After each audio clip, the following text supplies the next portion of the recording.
What was your family's reaction to you coming back home? Well, jubilation, between my wife and my kids, tears of joy. First, it was kind of like a shock, it's like, but I was fired up about it and happy. A black and gold homecoming is the main story for many members of the Saints' new coaching staff.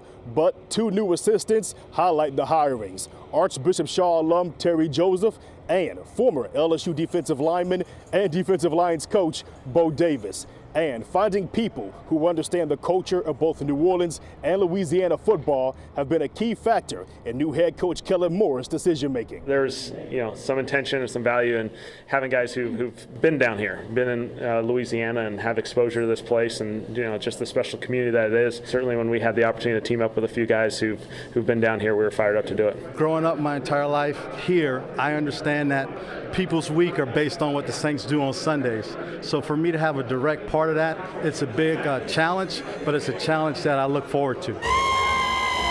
Joseph is now the Saints' defensive pass game coordinator after holding the same position with the University of Texas over the last 4 years.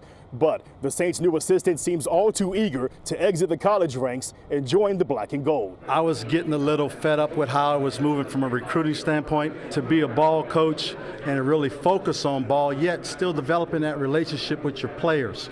I think that's was kind of getting lost a little bit in the college game. And so when an opportunity like this comes, you waste no time accepting it. And the feeling is mutual between both former Longhorns assistant coaches.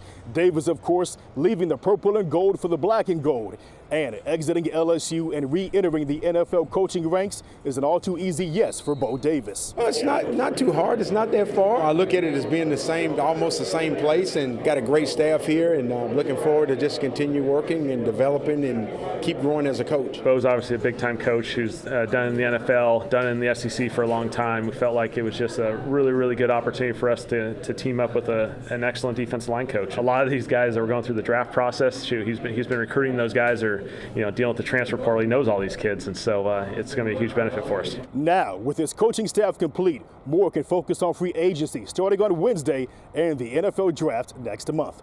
Covering the New Orleans Saints in Metairie, Jared Paul Joseph, WGNO Sports.